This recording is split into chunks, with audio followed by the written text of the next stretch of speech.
tidak kurang dari 1.500 pendaftar memperebutkan 1.000 unit dengan omset nominal sekitar kira-kira 1,5 triliun di Citra Dadan Center.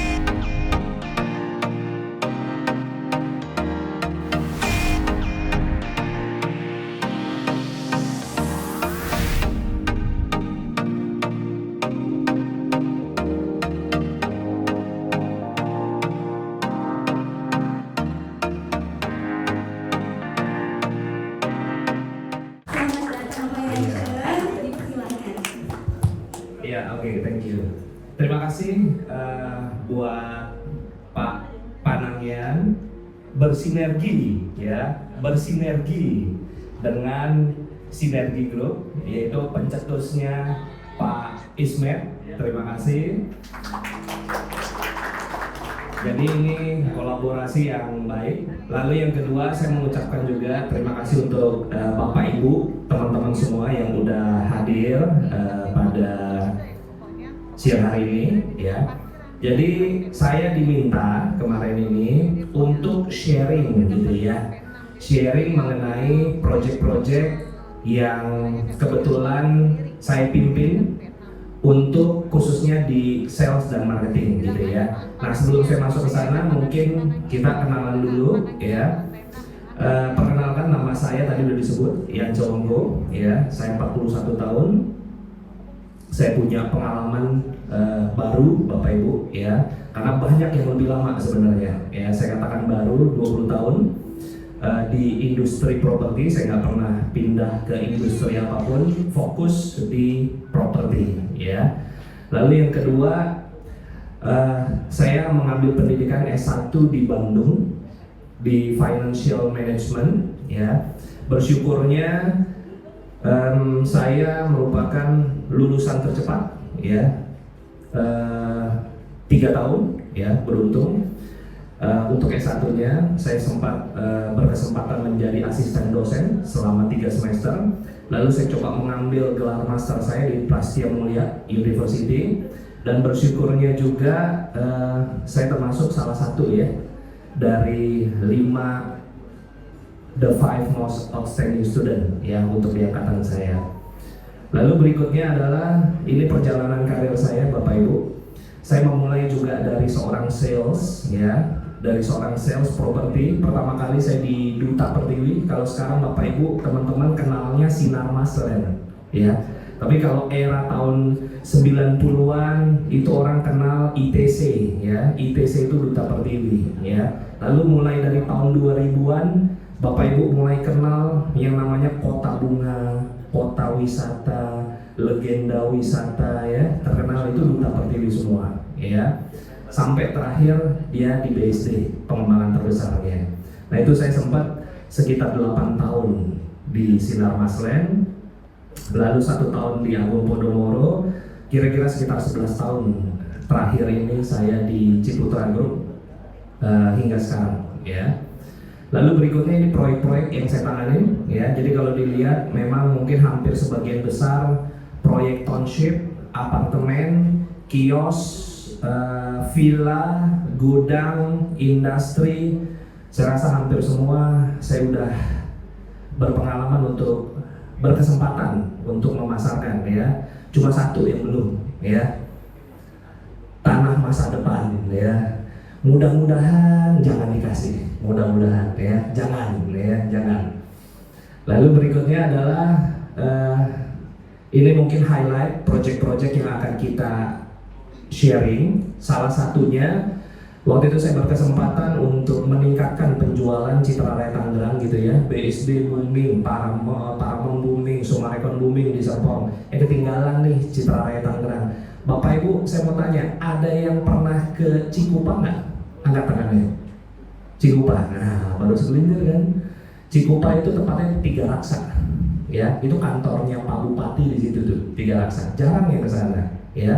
Kalau ke Serpong udah sering pasti ya. Nah, tantangan dari owner waktu itu adalah gimana ningkatin penjualan, karena jarak kita dengan Serpong itu hanya radius 10 km. Serpong jualannya gila-gilaan ya. Bisa setahun tuh 5 triliun ya, 6 triliun. Nah, Citra Raya Tangerang diminta untuk meningkatkan penjualannya. Puji Tuhan berhasil, ya. Kita bersyukur waktu itu kita bisa tingkatkan sampai dengan 1,7 triliun, ya. Jadi paling tidak mengimbangi. Lalu kedua, Bapak Ibu kalau dengar proyek Citra Majaraya, nah siapa yang nggak pernah dengar proyek Citra Majaraya angkat tangan? Saya pengen tahu. Nah, harusnya semua udah tahu ya Citra Majaraya. Nah, itu juga Citra Majaraya kita beruntung waktu itu bisa launching pas di momen yang tepat. 5.800 unit, kira-kira 1 triliun itu dalam 9 hari, ya. Itu kita beruntung. Karena kenapa saya katakan beruntung? Properti itu erat kaitannya dengan momentum, Bapak Ibu, ya. Jadi ini bukan soal strategi aja, tapi kadang-kadang eksekusi. Jadi strategi tanpa eksekusi yang tepat, momentum yang tepat, rasanya hasilnya kurang maksimum, ya. Kenapa 2014 bisa boom meledak gitu ya? Kalau kita ingat 2015 properti langsung drop ya. Nah, itu saya bilang namanya momentum, hati-hati. Kejadian lagi Bapak Ibu. 2019 Citra Garden Puri, ya, kami berhasil launching 1 hari 850 miliar. Tahun 2019 tepatnya bulan Oktober, ya.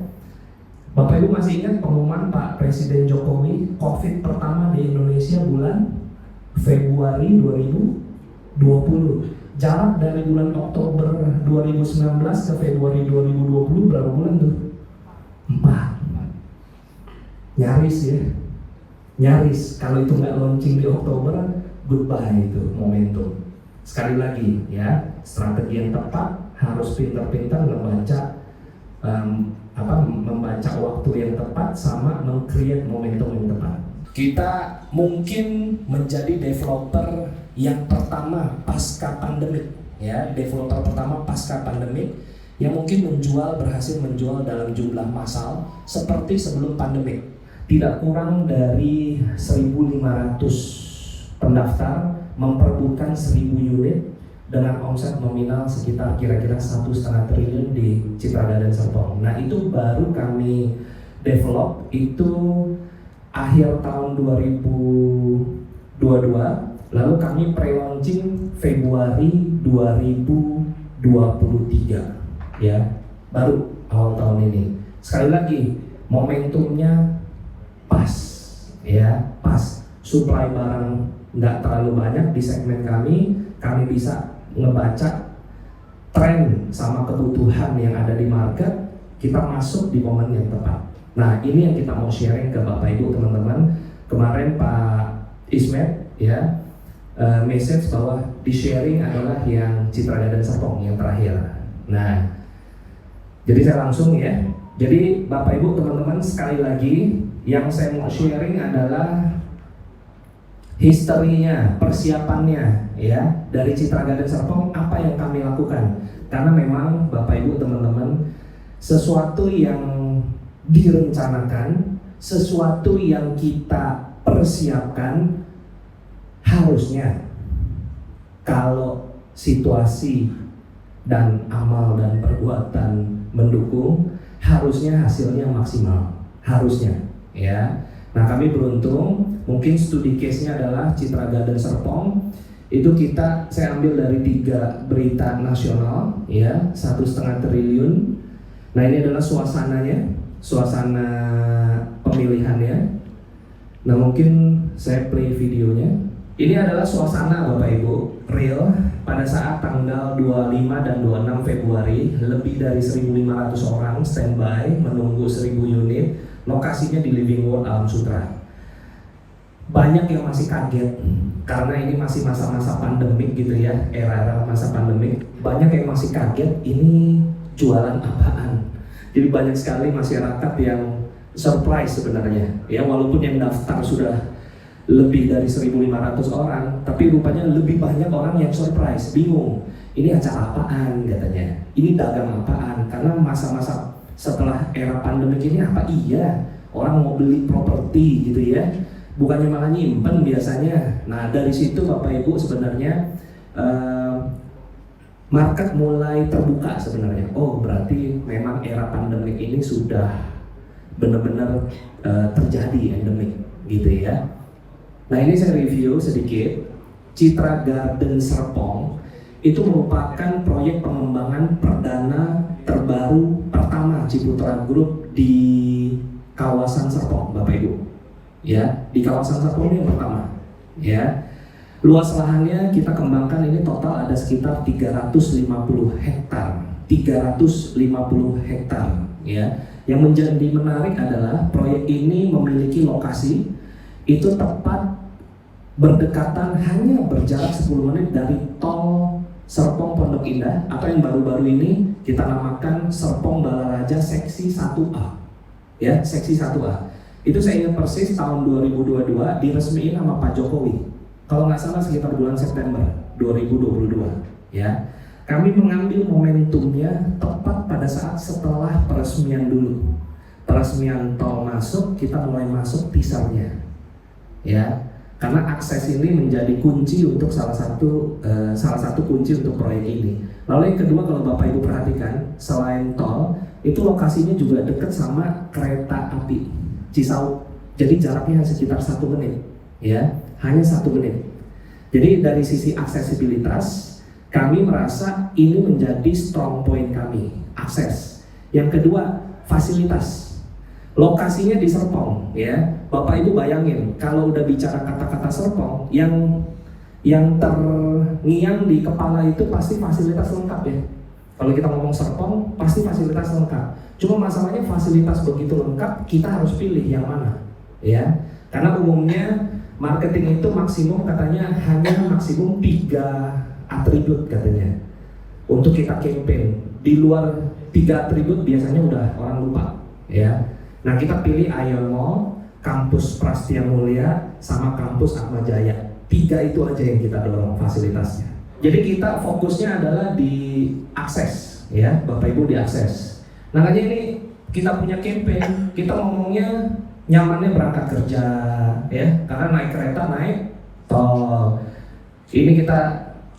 Ini stasiunnya. Nah, kita beruntung juga ada akses flyover, ya, flyover. Jadi mau ke lokasi kita, kelemahannya macet, tapi begitu ada flyover ya selesai, enak, ya.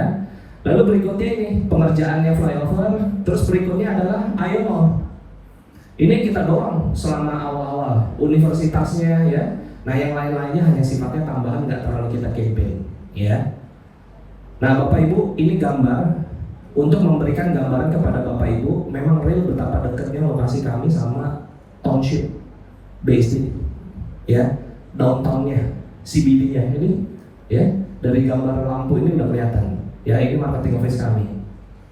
Nah, lalu berikutnya pengembangan kami ini kami konsepkan lebih hijau, ya. Semua gambar-gambar lebih hijau, kita konsepkan dengan eco-culture dan lain-lain. Pedestrian, waste manajemennya, kita bilang bahwa rumah-rumah kami itu kita menggunakan sunbed analysis, daylight factor analysis, wind analysis. Jadi rumahnya ini benar-benar ada hawa, ya, ada pencahayaan alami dan lain-lain. Ini Bapak Ibu perhatikan, ya, ini lahannya langsung kami physical evidence. Ini ada hubungannya nanti dengan 7P. Jadi bentukan lahan ini pertama kali Ciputra Group biasanya kalau develop proyek itu ada gerbang aja, patung kuda, rumah contoh, selesai. Tapi kalau kali ini enggak, Bapak Ibu. Gerbangnya kita bikin 200 meter. Terus plaster yang kami pasarin langsung kita cut and fill, ya. Terus jalannya langsung boulevard kita bangun. Rumah contoh nggak 2, 6 langsung, ya. Jadi kalau konsumen datang ke proyek ini, kira-kira ini ngelihat Ciputra Group serius atau kurang serius nih? Serius, ya. Confidence-nya jadi berbeda, ya. Ini Bapak Ibu suasananya, ini kita bikin lebih hijau, boulevardnya kita tanam pohon besar-besaran, ya. Ini ada hubungannya kenapa pohon ini kita tanam besar, langsung kita sediain green, hijau dan lain-lain. Ini ada hubungannya dengan USP nanti yang saya mau ngomong, unique selling point, hasil pemetaan kami. Balik lagi, ini adalah strateginya. Ini kita klaim lingkungan kita lebih hijau, lebih homey, lebih nyaman untuk tinggal dibanding sekitaran kompetitor yang lain. Ya, kita mengklaimnya begitu.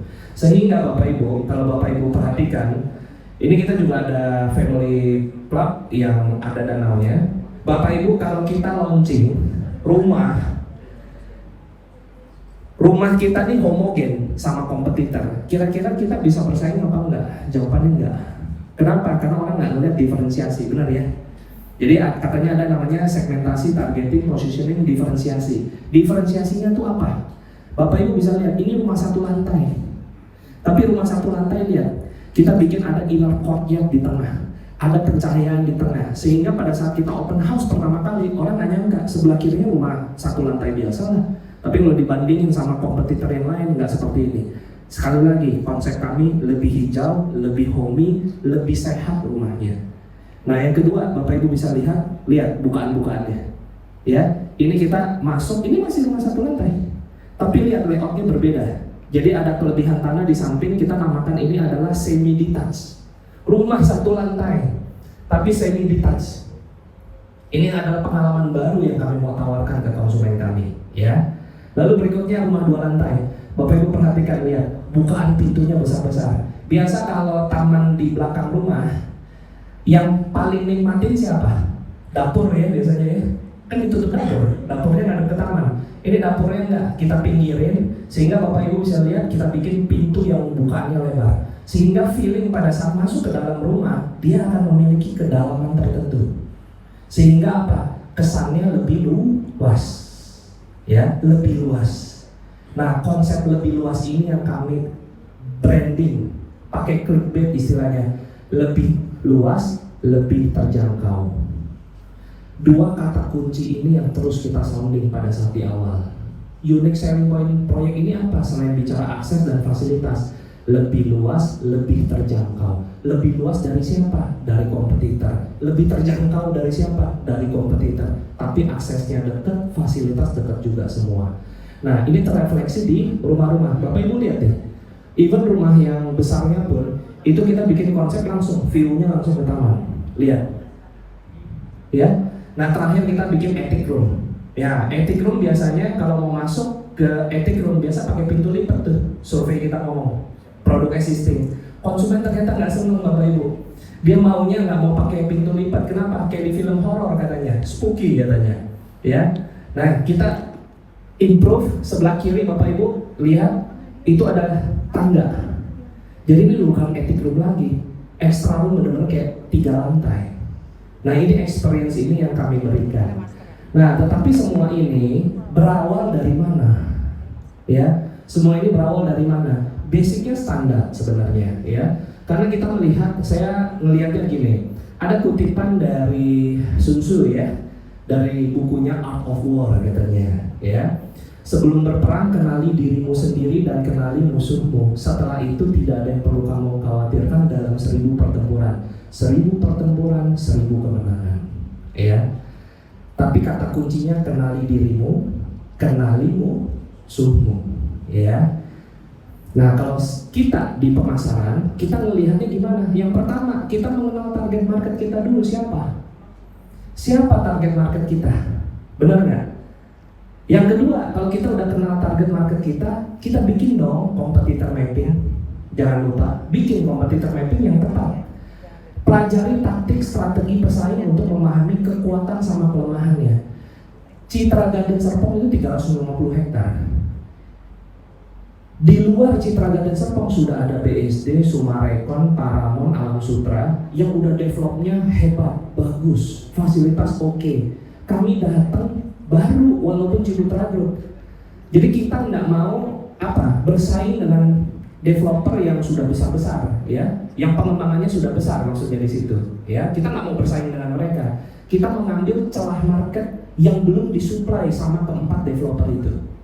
Kata kuncinya kita mengambil blue ocean-nya. Kita nggak mau red ocean. Kalau red ocean kita nanti perang harga, perang diskon, perang cara bayar, nggak mau. Jadi lebih baik kita tarik diri, ya, kita ambil yang blue ocean-nya. Makanya ini masuk yang competitor mapping. Ketiga, manfaatkan keunggulan kompetitif. Keunggulan kompetitifnya apa? Satu, akses. Ada tol, ada kereta, ya, ada flyover. Yang kedua, fasilitas.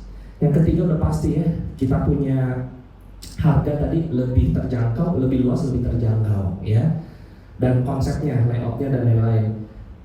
Ambil segmentasi, targeting, positioning yang tepat.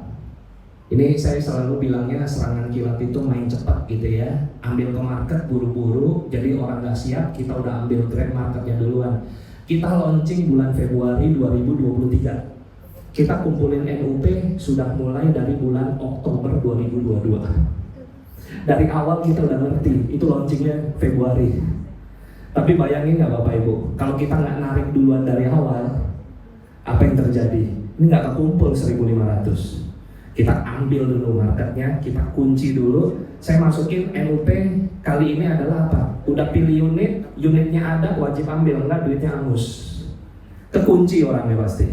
Ya, jadi kita ambil duluan.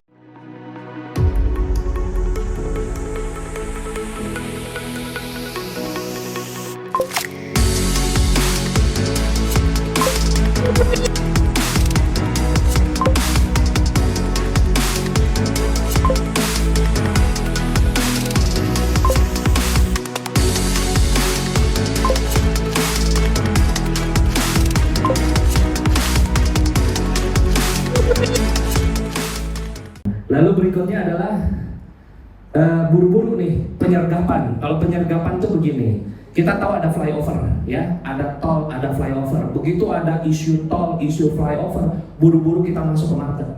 Kita masuk ke market nggak nunggu rumah contoh jadi, ya, cepet-cepet langsung ambil, kompetitor kaget, ya, karena umumnya pasti nungguin rumah contoh. Enggak, kita udah gerilya dulu. Melalui apa? Melalui jaringan komunitas, ya, broker.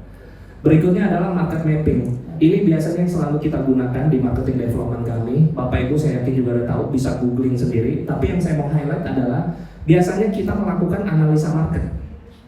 Intinya kuatin di analisa market. Yang pertama apa? Captive market kita siapa? Captive marketnya siapa? Take up rate-nya berapa? Kompetitor. Kita petain tuh waktu itu. Kita petain ada 3 area. Pertama area Serpong. Dari 4 developer itu take up rate-nya berapa, market size-nya berapa, kita tahu. Daerah Cisauk sampai Parung Panjang take up rate-nya berapa, market size-nya berapa, kita tahu, kita udah belajarin, kita punya datanya. Sama area yang ketiga, ya, area Puspitek. Itu berapa take up rate-nya, sizing-nya berapa, kita tahu. Sehingga pada saat pemetaan itu kita ngerti, kita ambil celah market yang mana, ya. Berikutnya adalah trend design, jangan lupa trend design, karena sekarang era pandemik orang senang yang namanya cross ventilation kalau bahasa kerennya, ya. Kalau bahasa yang gampangnya adalah banyak jendela lah, gitu ya kira-kira ya. Banyak jendela, banyak bukaan, ya. Terus yang kedua adalah biasanya yang udah-udah itu kita melihat challenging situation-nya apa. Itu yang harus kita atasi. Bapak Ibu, kita bangun marketing launch di Living World. Karena kita tahu ada challenging situation-nya. Rumah contoh belum ada, lokasi belum siap, masih tanah merah, patung kuda belum ada, tapi kita mau ambil NUP duluan, kita mau masuk ke market duluan. Jadi dari challenging-nya ada, kita ambil jalan keluar. Kita buka aja marketing launch di Living World, ada market rumah, market master plan, kita bikin seremoni MOU dulu, supaya apa? Semua mata market melek masuk ke kita dulu. Kenapa? Karena jaringan bank itu yang dipercaya sama konsumen. Ya, yang dipercaya sama konsumen, kita masuk ke situ. Berikutnya, nah ini agak sedikit banyak poinnya, tapi biasanya intinya adalah kita ada STPDB, ya, segmentasi, targeting, positioning, diferensiasi, branding. Nanti bisa googling, cari sendiri. Tapi, ya, yang saya mau ngomong adalah satu, Citra Garden Serpong ini proyek terbaru yang mengusung green development. Kata kuncinya green development. Kami nggak berani bikin proyek yang ngomong bikin mall, bikin rumah sakit, bikin CBD. Nggak mungkin bisa bikin lebih besar dari BSD, bener nggak? BSD 6.000 hektar. Kami 350, harus disadari nggak mungkin kita bangun fasilitas lebih hebat dari BSD. Sehingga yang bisa kita lakukan, kita ambil segmen market apa? Unique selling point-nya kita green development. Hijaunya lebih banyak, lingkungan lebih teratur, lebih homey, ya, nggak terlalu banyak komersial sehingga lebih tenang hidup di dalam kita, tapi lebih dekat juga ke fasilitas. Berikutnya kita yang kedua itu Bapak Ibu, develop for millennial and young couple. Dari awal proyek ini kami sudah nyasar yang major millennial sama young couple. Makanya harganya kami pack itu startnya 680 juta sampai mentok di 3,5. Kita nggak sediain produk di atas itu.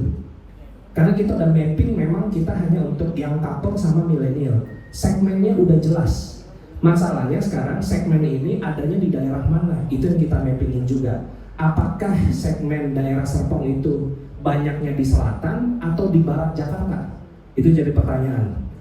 Ya, tapi rasanya Bapak Ibu pasti sudah lihat bahwa kalau kami bangun marketing launch di Alam Sutra, berarti kami menganggap segmen market yang paling banyak masih di Jakarta Barat. Ya, karena kenyataannya memang setelah hasil launching terjadi, itu yang beli di tempat kami kira-kira sekitar 50% itu Serpong Tangerang, 50% sisanya majority itu daerah Barat Jakarta. Selatan ada tapi tidak terlalu banyak. Tapi majority Barat Jakarta.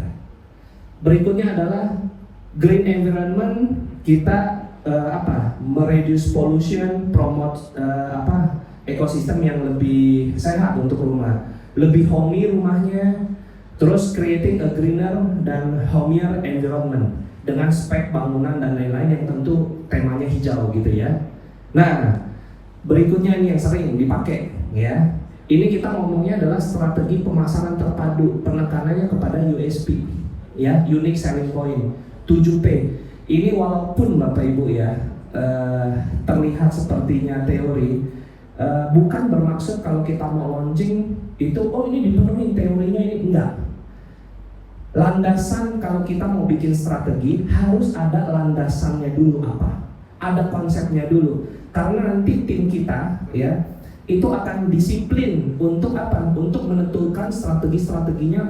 Produknya jangan lupa seperti apa, pricingnya jangan salah ya, promotionnya bagaimana, placementnya tadi seperti apa, kita buka di Living Word contohnya ya, people-nya gimana, rekrutmennya, prosesnya lebih digital ya.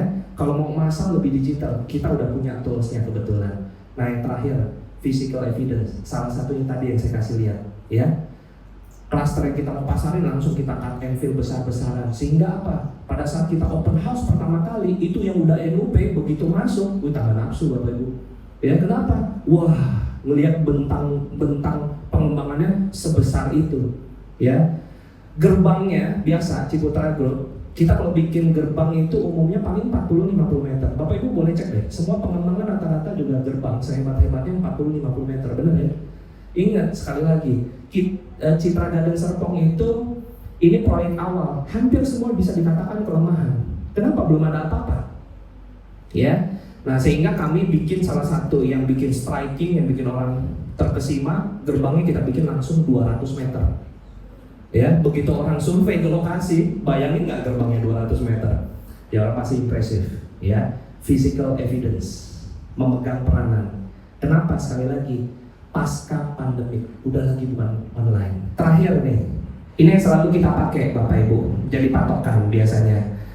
Termasuk saya untuk proyek-proyek yang udah agak di luar kota, agak susah gitu ya, ini mau ngapain lagi. Biasanya kalau untuk Citra Garden Serpong, karena ini proyek awal, kita nganggep produk kita ada dua, produk existing sama produk baru. Produk existing itu produk yang secara layout normal-normal aja. Produk yang baru secara layout, secara fasad kita main ada etik, terus juga ada inner courtyard, ada semi detached gitu ya. Sehingga marketnya kita ambil market existing. Sehingga strategi kita ada dua, product development sama market penetration. Gimana nih cara bikin dua strategi ini berjalan dengan baik?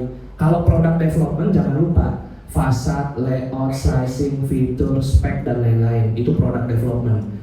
Kalau market penetration, kita ngambil wide product yang kita mau, various product. Nah tadi kita langsung bikin apa? 6 rumah contoh. Jadi orang kalau datang mau pilih yang semua segmen di bawah 1M ada, 1-2 M ada, 2-3,5 M ada. Kita ambil semua. Kita launching itu langsung datang-datang 3 cluster Bapak Ibu. Kenapa tujuannya? Market penetration. Kalau kita nggak mau market penetration, 1 cluster aja, bener nggak? Ambil aja market di bawah 1 miliar, itu namanya bukan market penetration. Kita mau ambil semua segmen. Makanya strategi kita dari awal jelas, market penetration. Yang kedua, kalau mau market penetration harus creating perception. Masalahnya marketing ini kuncinya adalah bukan soal sekedar branding, tapi perception. Perception itu persepsi itu hanya bisa dibangun ada 3 hal biasanya, tapi ini ada 2 yang saya masukin. Yang pertama tangible, terlihat. Makanya Bapak Ibu boleh googling, kita punya YouTube, kita punya media sosial, itu kita banyak masukin itu yang serba berbau green development dan lain-lain, visual, video, gambar, visual. Yang kedua tangible. Tangible itu apa? Lebih murah, lebih luas, lebih terjangkau. Kita bikin itu tabelnya. Yang disebut lebih luas, lebih terjangkau, kita masukin. Kalau di Serpong, luas bangunan harga segini, dapat luas bangunannya segini. Kalau di kita, harga segini, dapatnya luasan segini. Sehingga orang bisa mengcompare, iya ya, bener deh. Lebih luas, lebih terjangkau, komparatif. Yang kedua, ya, kita juga bikin pemetaan. Naik kereta dari Cisauk sampai ke Palmerah, Cisauk sampai ke Tanah Abang itu berapa? Duitnya berapa? Keluarnya komparatif. Jadi ada bicaranya tangible, bicaranya komparatif, meng-create persepsi, ya. Lalu berikutnya adalah blue ocean tadi yang saya ngomong, menghindari price war. Kita nggak mau kompetitor bikin apa, kita bikin produk yang sama, wah nggak berani, ya. Kita ngambil celah market yang nggak disuplai intinya, yang nggak disuplai sama kompetitor kita ambil. Tapi begitu kita ambil marketnya ini, tadi gerakannya mesti cepat. Kenapa? Karena nanti kompetitor akan bikin produk yang sama, bisa jadi, ya, bisa jadi. Nah tapi kan timelinenya ini yang kita harus pintar-pintar. Timeline untuk bikin rumah contoh itu kira-kira sekitar 6 bulan Bapak Ibu. Jadi gerakan cepat itu harus di bawah 6 bulan. Kalau perlu sebulan 2 bulan. Ya, jadi nggak sempat niru langsung kita eksekusi, ya. Berikutnya adalah blower effect, ya. Kebetulan kita manfaatin efek tol sama flyover, kita langsung naik lah, ya, akses dan lain-lain. Terakhir, ini biasanya kita supaya nggak lupa, ya. Jadi ini namanya bisnis model canvas, ya, bisnis model canvas. Mulai dari tadi, ya, segmentasi market, 7P, ya, dan lain-lain itu sebenarnya dirangkum di bisnis model canvas ini. Bapak Ibu, teman-teman, itu yang paling penting hanya yang di tengah sebenarnya. Value proposition. Value proposition itu adalah apa keunikan, apa keunggulan yang kita tawarkan yang berbeda dibanding kompetitor, atau dengan kata lain kalau bahasa sales nih, konsumen nanya sama sales, kenapa gue mesti ambil sama lu? Nah, kira-kira gitu. Itu value proposition. Ya, nah kenapa saya boltin tuh value proposition? Itu penting, yang nggak bisa dibantah, ya, yang nggak bisa dibantah. Tadi mungkin terjemahannya unique selling point dan lain-lain. Kalau yang ke kanan itu namanya ke eksternal, yang ke kanan customer relationship, channel, sama customer segment. Yang ke kanan, yang ke kiri itu key activities, key resources, sama key partner, ya, itu internal. Ya, jadi harus tahu kalau kita value proposition udah bagus. Yang kita tawarkan serba green, serba serba hijau dan lain-lain. Kita harus tahu, ya, customer segmen yang suka hijau itu yang mana, siapa, kerjanya di mana, areanya di mana, gimana kita nge-reach dia melalui channel apa, komunitas apa, customer relationship-nya kayak apa, lewat media seperti apa, dia maunya dibikinin event kayak apa, key activities-nya harus seperti apa, terus kita harus key partner-nya ketemunya masih apa, sama bank, sama pencinta lingkungan mungkin, ya, sama siapa, gitu. Nah ujung-ujungnya nanti ada biaya dan revenue, itu yang ketemu nanti nego-nego soal gross margin. Ya selalu bilang jump start, harga launching di awal berapa, itu harus penting. Oke, mungkin langsung ke pertanyaan jika ada, silakan. Berdiri pada tahun 2012, Conwood menyediakan solusi pengganti kayu yang inovatif bagi bisnis properti dan industri konstruksi. Conwood terbuat dari semen berkualitas tinggi dengan serat daur ulang terbaik, serta menggunakan teknologi tercanggih dari Swiss. Conwood secara inovatif menggabungkan keindahan dan kemudahan pengerjaan kayu asli dengan kekuatan dan daya tahan beton. Terima kasih Pak Yance. Kami yang Proen dari Bandung datang 4 orang khusus untuk Pak Yance dan Pak Panangian. Kayak gitu ya. Tepuk tangan dulu Pak Yance dan Pak Panangian. Gitu ya. Pak Yance, Kami pernah melakukan itu cuma skala kecil ya. Ada yang datang ada 1.000 orang di Bandung ya, tapi nggak sebesar Ciputra ya. Tapi ya lumayan lah yang datang ini ada Pak Mati Yusuf dari pernah dari Podomoro sama Trinity Pak Yance. Yang ingin saya tanyakan Pak Yance, apa satu tim intinya itu harus apa aja dulu ya di bawah Pak Yance itu yang kalau mau nge-grab sampai 6 bulan itu. Dan memang apakah harus ada yang betul-betul Pak Yance itu 6 bulan ya ngumpulin itu sengaja karena biar Captain Feel-nya jadi, rumah contoh jadi, gerbang jadi, atau memang ternyata pas udah innovator kumpul 6 bulan pas jadi juga, atau itu udah di setting atau memang secara ketidaksengajaan Pak Yance? Itu aja ya tim sama itu soal tadi 6 bulan itu ya. Terima kasih Pak Yance. Ya, jadi gini, biasanya memang kalau kita mau launching sesuatu, tentu kita biasa udah ada marketing plan. Iya dong, udah pasti kita udah ada marketing plan-nya. Biasanya marketing plan tuh isinya nyocok-nyocokin nih sama departemen lain. Contoh misalkan kalau kita butuh physical evidence dari 7P itu kita butuh physical evidence, nyocok-nyocokin jadwal sama siapa? Teman-teman teknik dong. Kita tanya, Pak, Om, Tante, itu rumah contoh selesai kapan? Gerbang kapan? Jalan kapan? Landscape rapi kapan? Itu dipetain. Sama dengan teman-teman departemen yang lain, brosur dan lain. Intinya semua kelengkapan kita sampai marketing plan itu jadi udah pasti dong koordinasi dengan semua departemen. Nah, kalau pemetaannya kita udah tahu Pak, yang kedua adalah kita tentu harus tahu tadi competitor mapping. Tergantung keyakinan kita nih. Masalah 6 bulan, 2 bulan, 1 bulan relatif. Kenapa? Karena tergantung confidence kita dengan barang yang kita mau launching. Kalau confidence kita hebat banget, ya sebulan aja Pak, nggak usah lama-lama. Cuma kan kita lihat-lihat nih situasinya, kita siap atau enggak. Kalau case-nya Citraga dan Serpong itu nggak ideal, saya terus terang aja. Nggak idealnya gini, rumah contoh itu baru siap itu kalau saya nggak salah akhir tahun. Akhir tahun apa awal tahun ya? Baru siap, akhir tahun ya, akhir tahun baru siap. Kalau kita nungguin rumah contoh jadi dan lain-lain menjelang akhir tahun orang udah pada liburan. Nah, jadi kita sebenarnya mappingin, petain di market ya. Kita bicara sama teman-teman yang ada di market. Situasi developer sekitar kita, launching kapan, produknya apa, take up rate-nya berapa, itu kepeta semua tuh Pak. Oh, mereka bakal launching bulan ini, daerah ini, harganya kira-kira berapa, harga sekian. Jadi kita tahu begitu kita masuk, kita mau berantemnya sama siapa nih?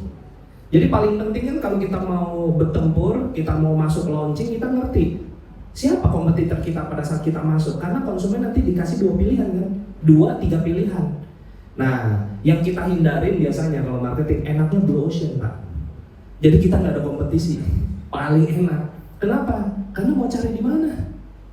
Nah itu yang berhasil di Citraga dan Serpong kita mappingin ya. Itu kita masuk, pada saat kita masuk kita punya keyakinan tidak ada yang supply barang kita, tidak ada. Sehingga kita punya keyakinan waktu itu kita tangkap dulu gitu. Itu yang pertama, mapping itu penting. Yang kedua, ini paling penting sih saya terus terang memang improvisasi. Jadi mau strategi sebagus apapun, biasanya perlu ada namanya improvisasi, agility. Kenapa situasi di market Pak itu benar-benar bisa day by day berubah. Kita nggak bisa 1+1 2 di market kadang-kadang, harus agak fleksibel ya. Nah termasuk Citraga dan Serpong waktu itu kita boleh dibilang udah dimarahin. Ini konsumen naruh duit lama nggak launching ya, kita undur terus. Memang kita karena buying time, kita mau grab tarik dulu gitu loh. Tapi setiap kali ada event kita tembak, ada isu yang kita mainin. Contoh misalkan tol, flyover, dekat iklannya kita naikin. Kita bikin gathering broker, ada sampai 2.000 orang, naikin lagi. Yang daftar sekarang udah sampai 1.000 ya kan. Kita kasih namanya urgency Pak, supaya pembeli yang lama ini nggak protes sama kita.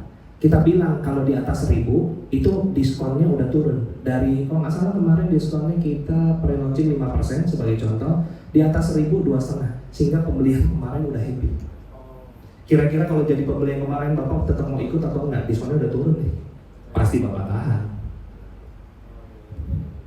Jadi situasional. Jadi bermainnya memang terus terang benar-benar prakteknya di lapangan bener lah, improvisasinya gitu. Jadi nggak ada teorinya terus terang. Ya, semoga menjawab. Thank you ya Pak Yance. Saya Austin dari University, dari tim. Saya mau tanya, Pak Yance ini bisa penjualan kan kemarin 2 hari itu 1,5 triliun ya. Itu rahasia utamanya apa? Sama itu ada strategi nggak sih atau yang paling ampuh sehingga bisa capai 2 hari itu 1,5 triliun? Ya, terus kemudian saya tadi sempat lihat Bapak bilang ada jelaskan tools digital. Nah, tools digitalnya seperti apa? Apakah rumah.com, rumah23.com atau seperti apa, dan di market seperti apa? Ke agent atau ke broker atau kemana gitu loh? Itu aja sih Pak Yance. Thank you Pak. Jadi memang kalau dibilang yang bikin ini paling berhasil, ya saya terus terang Pak, ya nomor 1 reputasi developernya, ya terus terang. Jadi pasca pandemi terus terang, trust orang itu terhadap beli properti itu semakin takut. Kalau nggak punya reputasi developer yang bagus, saya terus terang aja sih, bukannya nggak bisa jual, tapi perlu usaha lebih. Nah itu aja. Dibandingkan, makanya saya bilang kalau teman-teman di proyek gitu ya, saya bilang kita tuh punya satu keunggulan, kemewahan nama Ciputra Group 1. Tapi yang kedua, reputasi yang baik ini tentu harus di-utilize Pak. Jadi kalau tadi tuh kita memaksimumkan keunggulan kompetitif kita. Jadi sebenarnya buat Bapak Ibu teman-teman, keunggulan kompetitif tiap perusahaan beda-beda ya. Ada yang unggulnya hampir di semuanya, uangnya banyak, reputasinya hampir semua, ya oke lah. Ya, mungkin dia punya kelemahan. Kelemahannya apa? Proses beradaptasi mengambil keputusan lama. Tapi kalau mungkin company-nya nggak terlalu besar, keputusan bisa lebih cepat. Tapi harus dicari tahu keunggulannya apa, keunggulan kompetitifnya apa. Nah, 1 kalau kami reputasinya. Yang kedua, tentu saja kita meng-create, kita punya kelebihan sendiri, value proposition kita. Kita ini yang saya ngomong ini bisa debatable ya, karena ini masalah belief. Waktu itu saya sama tim juga ada yang nggak sependapat sama saya, tapi ini belief saya. Jadi sekali waktu saya cukup sering masuk ke market, ikut seminar-seminar. Kebetulan zaman itu webinar-webinar sering gitu ya. Saya terusik sebenarnya dengan segmen young couple. Kebetulan segmen kita kan young couple sama milenial. Saya pengen tahu sebenarnya milenial itu intention beli rumahnya itu yang gimana sih? Ternyata saya lihat dari habit mereka. Ada di salah satu seminar, dia ngomong begini, milenial sekarang ya, itu kalau mau beli kopi, itu kalau tempat kopinya itu masih pakai sedotan, besok-besok bisa nggak mau datang Pak. Karena nggak green friendly katanya, nggak eco friendly. Ya, mereka lebih appreciate dengan lingkungan. Ya, itu segmen itu. Setelah kita pelajari di marketing development, oh iya, ternyata milenial itu ada yang peduli dan nggak peduli. Yang peduli itu yang segmennya mampu Pak. Karena dia well educated, dia punya uang ya. Nah, segmen ini yang kita mau ambil kan, karena beli rumah itu big ticket. Sehingga kita implementasi, kita ambil. Oh, kalau gitu kita meng-create, kita punya value proposition. Apa itu? Lebih hijau, lebih homey, nggak ada tiba-tiba di dalam kawasan ada mall berisik, kita nggak gitu.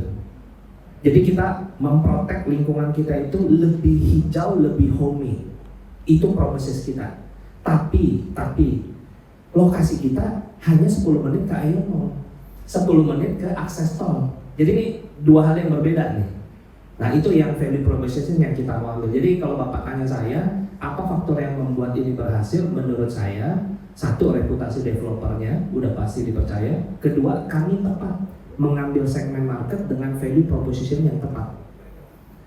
Kata kuncinya tadi selain itu adalah lebih luas, lebih terjangkau. Tapi ada faktor ketiga, faktor luck.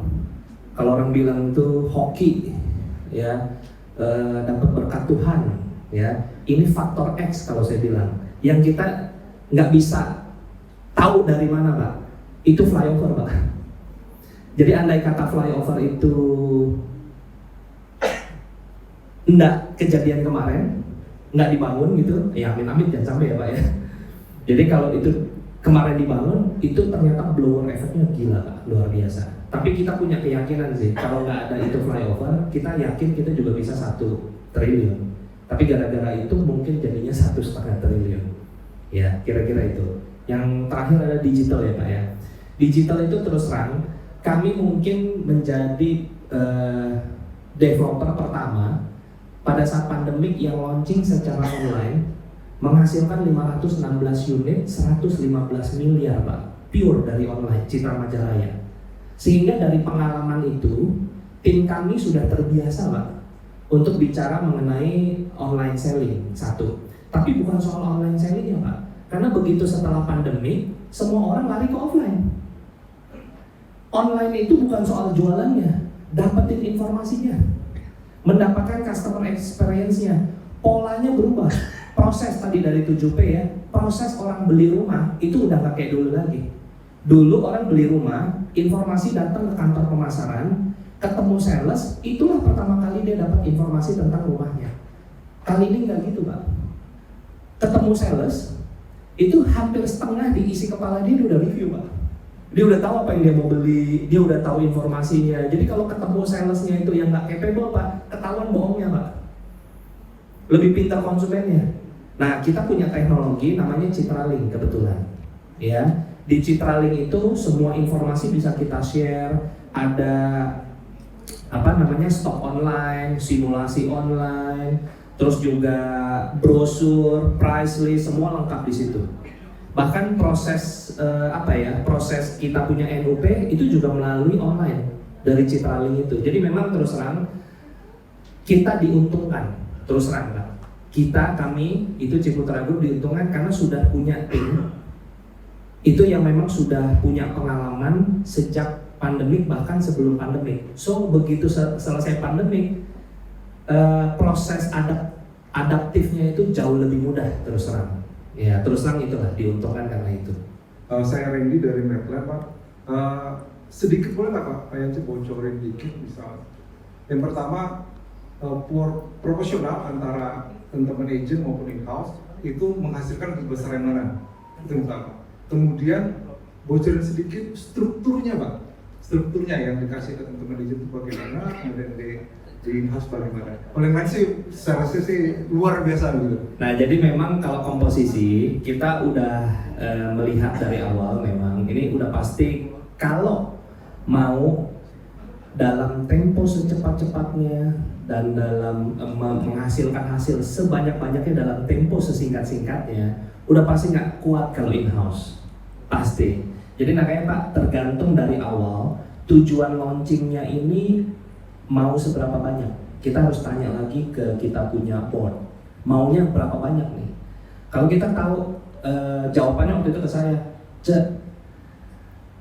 rem dicabut, gas sampai ke lantai. Jadi berapapun jangankan kamu 3 klaster katanya, mau 5 juga nggak apa-apa katanya. Nah berarti bayangan saya sebanyak-banyaknya kalau gitu nih. Kalau sebanyak-banyaknya Pak, udah pasti komposisi broker yang harus kita perbanyak.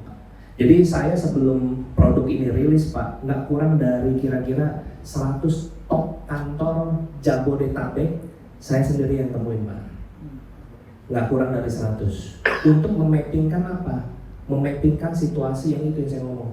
Ini bulan ini siapa launching, ini siapa. Kenapa? Karena broker itu jago jualan, tapi ada satu lemahnya Pak, konsentrasi fokusnya Pak. Jadi kalau dia udah kita product knowledge-in, semangat Pak, kumpul 2000, tapi besok ada PK di tempat lain Pak, cilaka Pak, bubar. Makanya harus ngambil timing yang kira-kira ya itu nggak keganggu nih, tapi kita bisa masuk cepat. Kita masuk cepat, tarik cepat, keikat sama kita. Nah cuma ini nggak gampang memang, nggak gampang. Itu yang satu. Sehingga kita dari awal udah tahu Pak, kira-kira bayangan saya waktu itu 80, kalau nggak 75% itu broker. Iya, kira-kira begitu. Itu yang pertama. Yang kedua, kalau soal komposisi biaya, Prinsipnya gini Pak, tadi ya. Yang penting kalau buat owner itu Pak, mau ini keluar buat A, B, dipegang ujungnya aja kan. Berapa persen dari sales revenue kita? Nah itu aja Pak, dipegang. Jadi mau komposisi kita kemana, kebetulan kalau proyek baru kita kemarin, ini saya memang sengaja gerilya. Kita ngomong bilangnya pre-launching, nggak muncul billboard, nggak muncul pameran. Biaya ini udah cemplungin aja. Tapi at the end of the day kan tetap persentase nggak menyalahi board punya ketentuan gitu. Ya udah tinggal dibikin aja. Thank you.